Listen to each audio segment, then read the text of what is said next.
Hi Cancer, this is Jov. Welcome po sa ating channel. By the way, Cancer, this is your weekly Gabay Tarot reading from December 1 to 7, 2025. Gamitin ng reading na ito bilang gabay lamang. Kung naka-resonate kayo, comment down. Tandaan, Cancer, ito ay general reading. Kunin nyo lang po kung ano naka-resonate sa'yo. This is for you, Cancer.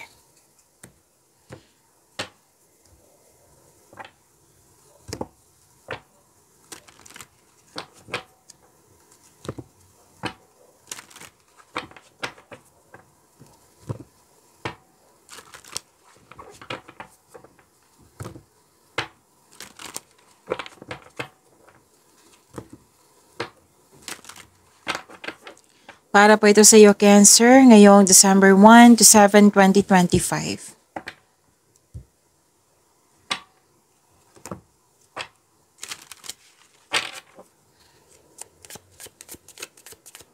Angel number para kay Cancer po, ngayong December 1 to 7, 2025.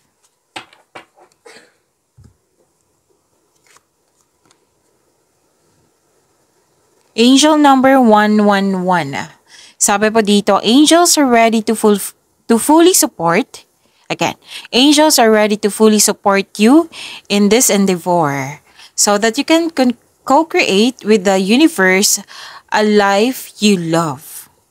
Go. So to attract more blessings, let us say the power affirmation. Let us say, I am creative. I am creative. So this is a new beginning.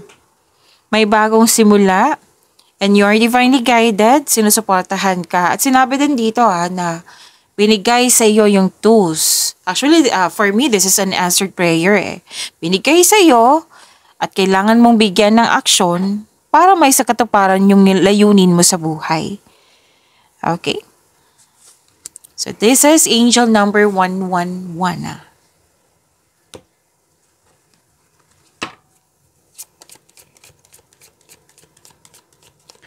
Maraming salamat po sa inyong patuloy na suporta sa mga nag-donate, sa mga hindi nag-skip ng ads.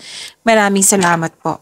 Sa mga hindi pa nag-subscribe, subscribe na po kayo at click bell notification para malaman nyo na may bago tayong video. Para sa mga gusto magpa-reading po, comment po kayo ng personal reading. Again, comment kayo ng personal reading and check my reply sa comment section.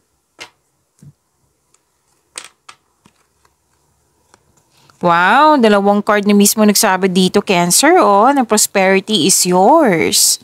So, claim nyo po. May parating na malaking pera sa inyo. Maraming transaksyon, maraming orders, kliyente, customer, project na magbibigay sa'yo ng malaking pera. So, prosperity is yours, claim nyo po. This is cash flow. Yes, claim nyo po. Dalawang card na mismo nagsabi niyan, ha? Okay, home base ang trabaho. May nakita ko dito home base ang trabaho. Or di kaya gusto nyo mag-staycation sa bahay. Kasi you felt calm, relaxed, and security pag nasa bahay kayo. May nag-uusap dito. Pwedeng family mo ito. Nag-uusap kayo tungkol sa domestic matters or pwedeng tungkol sa property. Yes. At nakita ko dito na may travel. New journey, adventure, bakasyon, or bibigyan mo ng action yung matagal mo ng plano. So, ang ganda po. Claim nyo po. Ang ganda, Cancer.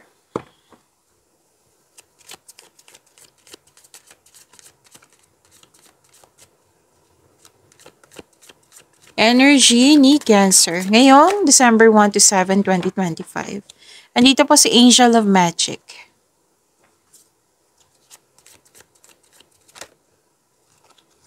Andito din po si Angel of Peace. Para sa mga bago dito, kung may napansin kayo na repeating message, yan po yung pinupush ng card sa inyo. Like for example, nanood kayo sa isang video reading nyo sa monthly, first half of the month of December. Okay, so, napanood nyo na ba? Cancer? At sa daily nyo, sa weekly nyo, dito. At may napansin kayo na repeating message, yan po yung pinupush ng card sa inyo na kailangan nyong bigyan ng atensyon, solusyon at aksyon kung maaari po. So, yung energy ni Cancer.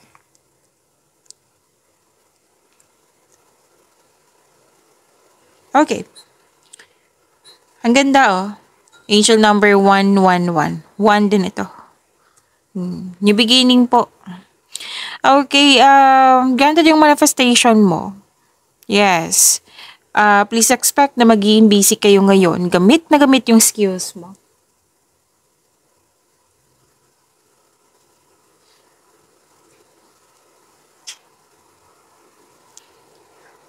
So, ang new beginning, which is bago lahat sa'yo, na-adapt nyo po.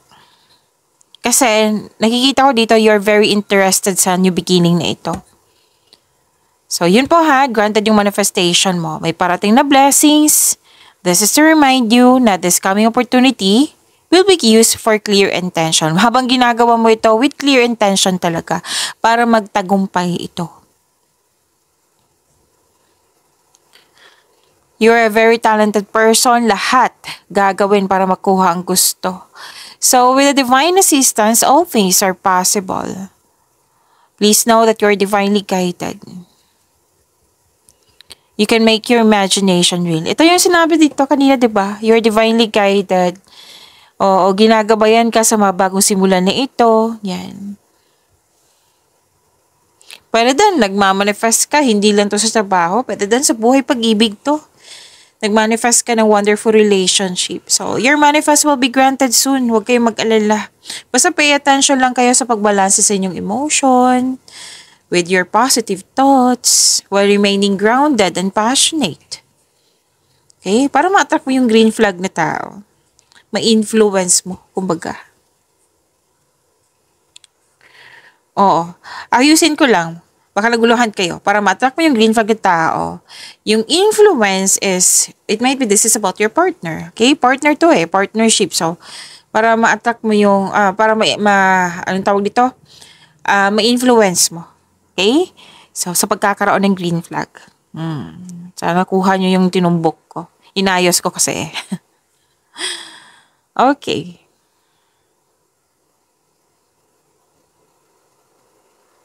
Gamitin nyo po yung inherent skills nyo ha, to create opportunity. Kung gusto nyo ng opportunity, gamitin nyo po yung inherent skills nyo. Kung may balak ka mag-start ng negosyo, may go signal dito. So, may negotiation po, any kind of negotiation. Pwede din signing of contract ito. Okay? Basta any kind of negotiation, magkakaroon siya ng successful agreement.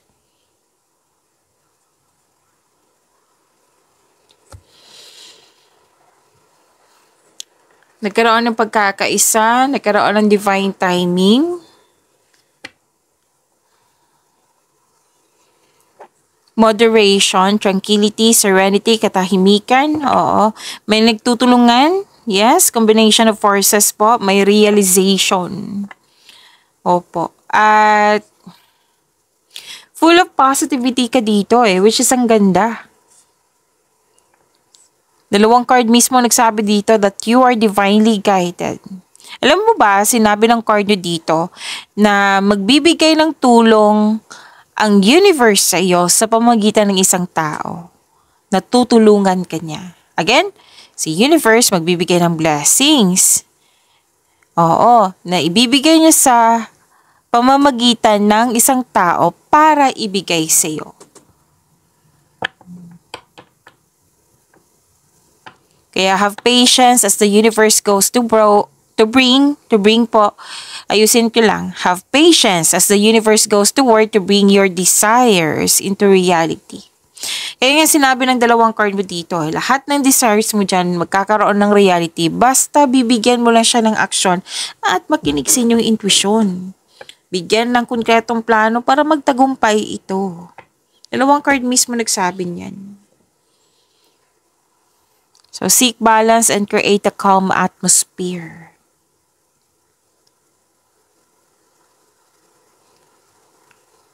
Okay, if you're single, kasi energy to pwedeng sa personal life mo, pwedeng sa love life nyo, sa love and romance, pwedeng sa career and money. If you're single, wag niyo ipilitin na magkaroon ka ng relasyon agad kasi may ibibigay talaga yung tadhana sa iyo. Kailangan mo lang magkaroon ng trust and faith. May tao talaga nakatadhana sa iyo sa mga single dyan, sa mga naiinip na dyan.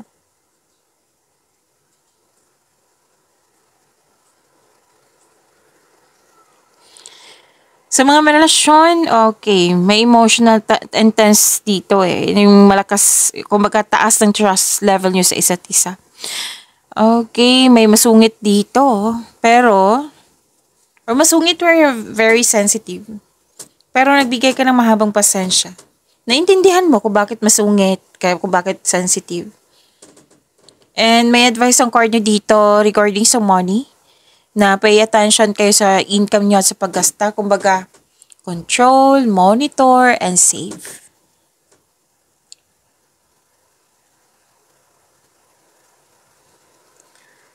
To attract more blessings, let us say the power affirmation. Let us say, kasi nandito po si Angel of Magic. Let us say, I am a powerful creator. Again, I am a powerful creator. And nandito po si Angel of Peace. Let us say, to attract more blessings, let us say, I sense my angels loving guidance around me. Again, I sense my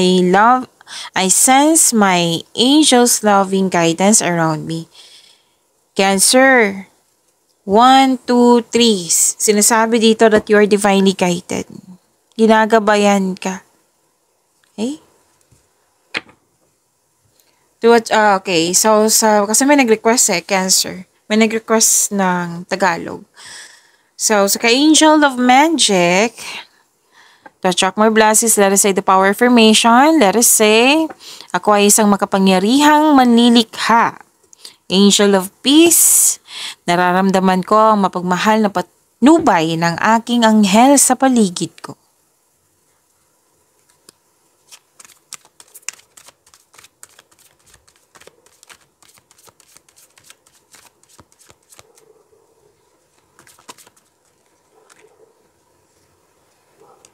Wow, nakuha mo si Angel of Success, Cancer.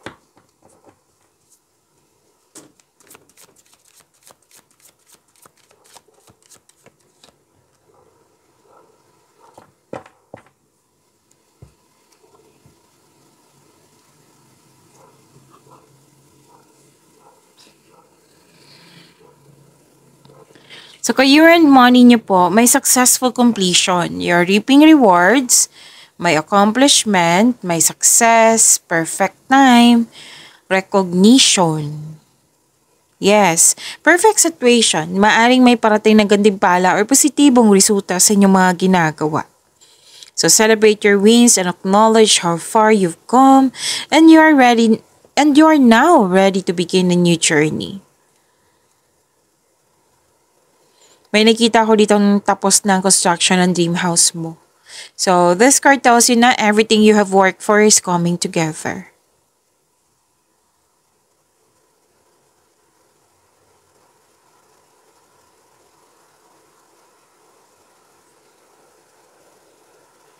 May nag-celebrate ng monthsary, anniversary, pwedeng sa kumpanya to, pwedeng sa negosyo. Makakatanggap ka ng rewards or recognition. Promotion din to ha, pagtaas ng kita, allowance or ng iyong posisyon. Pwedeng maraming orders. Makakatanggap ka din ng positive review. May natapos ditong gawain. Kaya nag-celebrate din kayo. Ang ganda. Claim niyo po. To attract more blessings, let us say the power affirmation. Let us say, kasi andito po si Angel of Success. I am blessed with health, wealth, and love. I am blessed with health, wealth, and love.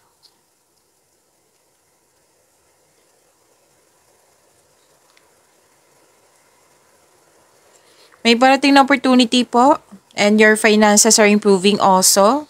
You're becoming more confident sa mga ginagawa mo ngayon. Cancer. Magkakatanggap ka ng mensahe ngayon galing sa isang unexpected sources. Pwede itong galing sa isang tao na mas bata pa sa iyo or bata pa sa iyo or ito yung intuition mo. Makaka-receive din kayo ng mabuting balita.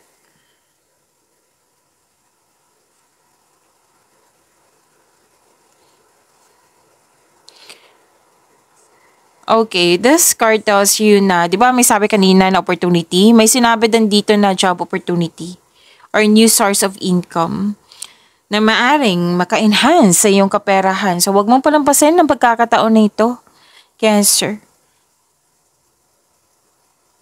Pwede din nag-enjoy ka sa mga ginagawa mo dyan. Masaya ka, o magaan kasama yung mga kasamahan mo. Yan.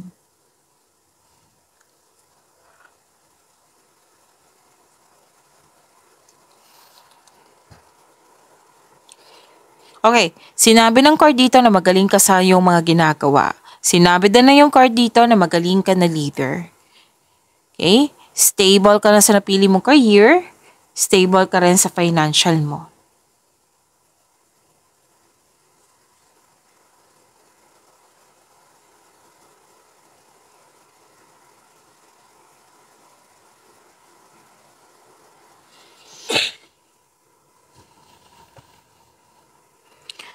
Okay.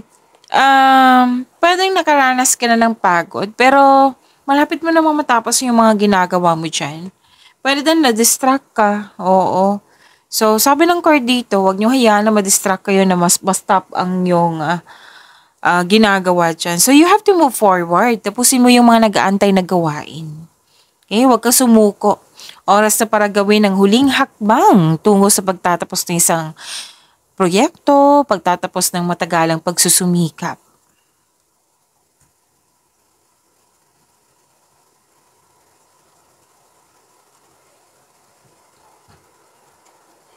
Growth and expansion, sinasabi dito, may magaganap na collaboration po. Oo. Kung may-ari ka ng negosyo, pwedeng mag-hire ka ng, ano tawag dito? Bagong tao, karagdagang tao.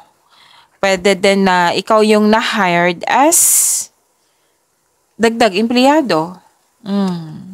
So, may business travel ako nakikita dito, ha?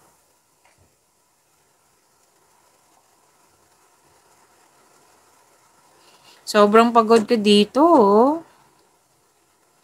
Sobrang pagod mo. Gusto mo ng pahinga para makapag-isip, para makapag-isip ng mabuti para makapaghanda or magpagaling. So, this card asks you to relax, calm your mind, and reflect. Sleep and meditation ay kailangan po.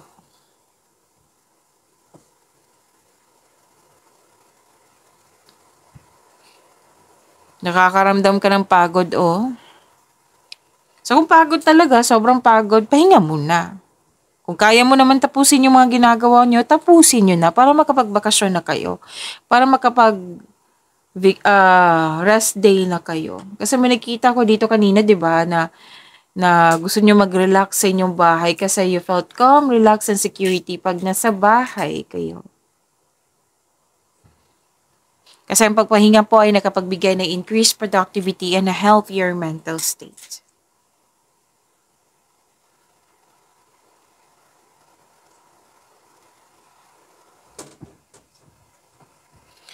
Isang maraming alok idea ang darating sa'yo.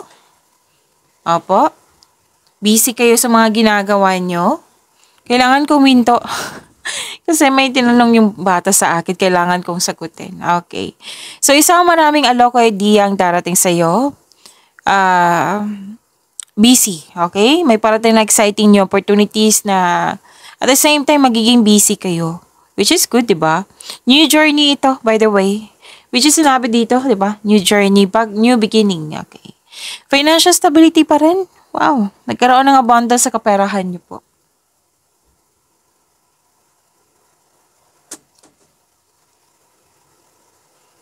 So, paalala ng card nyo dito, Cancer, na huwag mag-say yes ng yes kung hindi naman akma sa inyong schedule. Kasi nakikita ko dito, tanggap ng tanggap kayo. Oh, iwasan nyo itong ma-burnout. Kasi nakikita ko dito na burnout kayo. Okay. Let's say na burnout na kayo kasi ano to weekly. Oo. Let's say napanood nyo na ito. Tapos na yung, what I meant is, na-burnout na kayo. Okay, pasensya na po, nagalaw ko yung camera. Na-burnout na kayo. So, humingi ng tulong. Hindi po masamang maghingi ng tulong, humingi ka ng tulong. Or di kaya kung may deadline yan, kasi nape-pressure ka dito eh. Kung may deadline yan, baka pwedeng pakiusapan na i-move yung deadline. Oo. So, that is learning. Now, next time, oo, kung ramdam mo talaga or nakikita mo talaga, hala, magiging busy ako. So, time management ay kailangan. Basta wag niyong hayaan na ma-burnout kayo. Kasi makaka-apekto yan sa mga ginagawa niyo. Like yung sinabi ko nina, napagod kayo, diba? Gusto niyo magpahinga.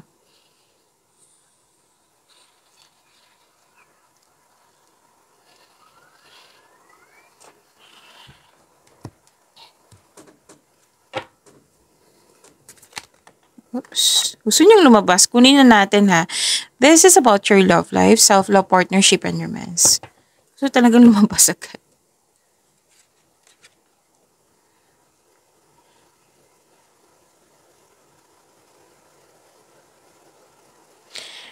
So this is about your love life, self-love, partnership, and romance.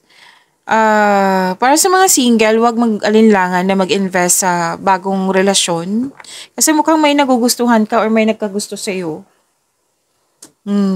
So, huwag kayong mag-alinlangan. Deserve niyong mahalin.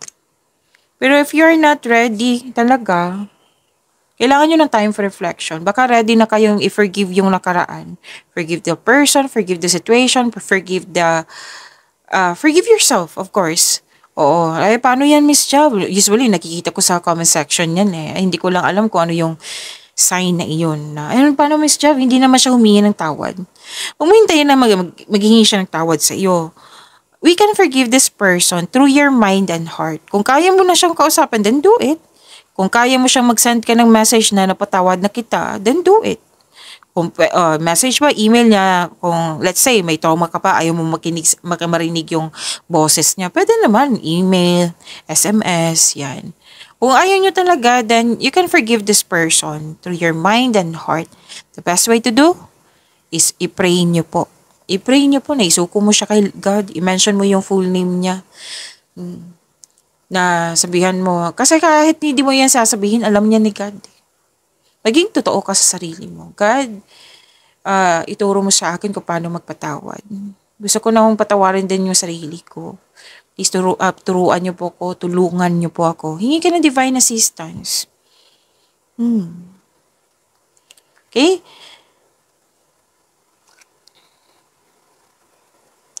Sa mga relasyon sa buhay mag-asawa, may masisinang pag-uusap po dito. So, improve communication. Okay? Confrontation, masisinang pag-uusap. Okay, napansin ng ibang tao, napansin ng partner mo, napansin mo rin na may improvement sa iyong communication skills.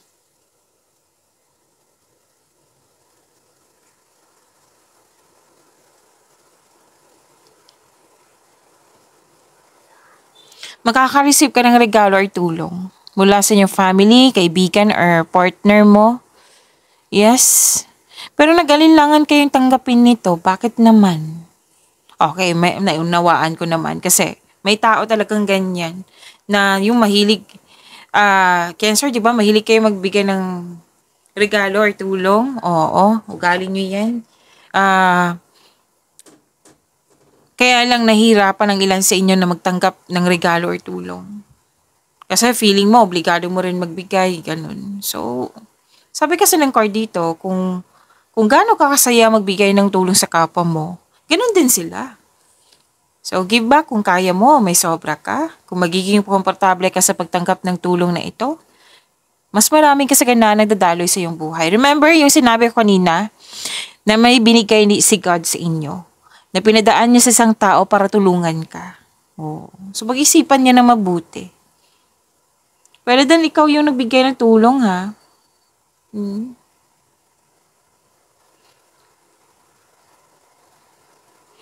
May bagong pasok dito sa relasyon, no?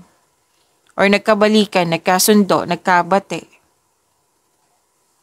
Dalawang tao kasi itong nakikita ko dito. Nagkasundo. So, the couple is divinely guided. Okay? Yung parating sa inyo, sa mga single dyan, pwedeng nasa harap mo na to. Or parating pa. Pero most likely, nasa harap na to eh. Na-meet mo na ito. May naalala ka. Cancer. Pwede hindi to partner mo. Pwede din naman. Pero mas may nakita kong grupo ng tao dito. I believe this is friends. Ba dating mga kaibigan or dating kasamahan sa trabaho. Naalala mo to or pinaalala sa'yo. At nagkaroon ng loss of connection nang dahil sa paulit-ulit na lang na concern. Yan. Which is naalala. It might be na mismo. Yan. Meron talagang ganyan. And, okay, pakilala mo na yung partner mo sa grupo ng tao. Masaya ka. Kayong lahat, masaya kayo kasi very supportive yung grupo ng tao sa'yo. Pwedeng friends mo to, family. Yan.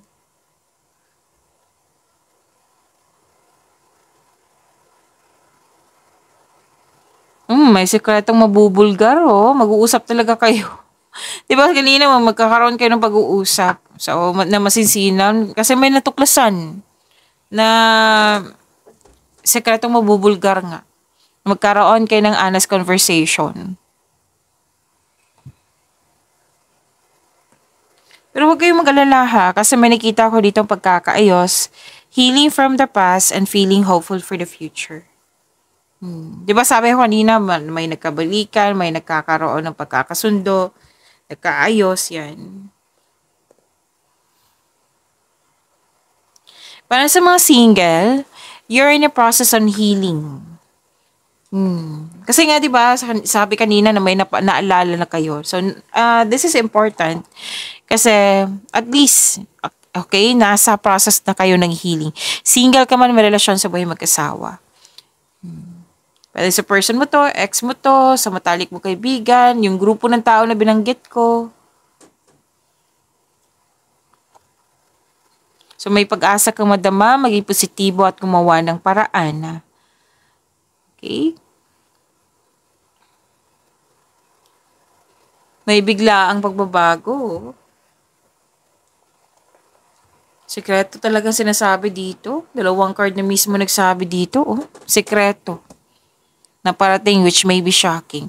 Alam niyo ba, itong sekreto na ito, may matutunan kayo dyan na mahalaga. Sabi ng yung card. Na magkakaroon siya ng growth and expansion.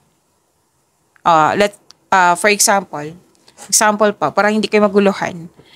Yung person mo na caught in the act, na kumbaga, nanloko. Okay, may ginawang sekreto. Alam niyo na yan kung ano yan. Oo. Ano to ha? Example lang po ito para maintindihan nyo. Nag-uusap kayo kasi may natuklasan ka sa kanya. Nang masisinang pag-uusap. Tapos, nakita ko naman dito kung ano man tong concern na ito, magkakaayos kayo. Pero basta itong pangyayaring sekreto na ito, magkakaroon siya ng growth and expansion. May matutunan like, yung, di ba, ng loko, natuklasan yung sekreto ng partner mo. Yung partner nyo, may matutunan. Aba, hindi na ako maggawa ng hindi magugustuhan ng partner ko kasi nahihirapan ako nung natuklasan yung sekreto. Yan. May learnings. At ikaw din, may learnings sa mga nangyari. So, hindi pala ako dapat makapag-content yung maging bukas ako lahat. Dapat maging, tawag dito, depende na yun sa desisyon nyo regarding sa may learnings talaga sa mga nangyari. Okay? So, nakita ko naman dito na ilang beses na lumabas yung healing, you're moving forward. Actually, naghahanap ka ng sagot sa inyong mga katanungan, solusyon sa inyong problema. Or sinabi naman ng card dito, masusolusyonan nyo na. Mag-move forward kayo. Kasi mismo kayo ang tutulungan nyo po yung sarili nyo, yung relasyon, para magkaroon ng pagbabago. Moving forward nga. Wow. So, yun po ha, ma-overcome nyo po iyan. So, kumbaga, sa lahat ng cards na sinabi dito, anong tawag dito? Ma-overcome mo itong mga challenges na ito. Communication is the key. Yan. Yan yung tinutumbok ng card nyo. Communication is the key. Pag-imanin nyo po yung blessings sa binigay sa inyo. Cancer, see you tomorrow. Maraming salamat po.